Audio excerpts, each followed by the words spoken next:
So this class that we're doing today is one of my favorites from when I originally opened my store back in 2002.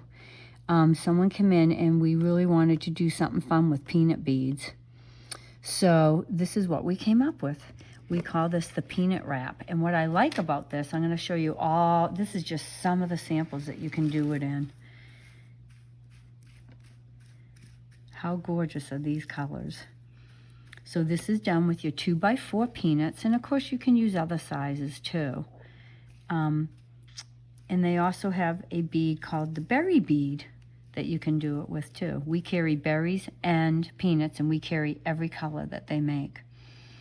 So we'll get started. What I love about this bracelet is you can make it as a 1 wrap, a 2 wrap, or a 3 wrap. So how cool is that? So if you want to give this as a gift, it can be used as a necklace or a bracelet.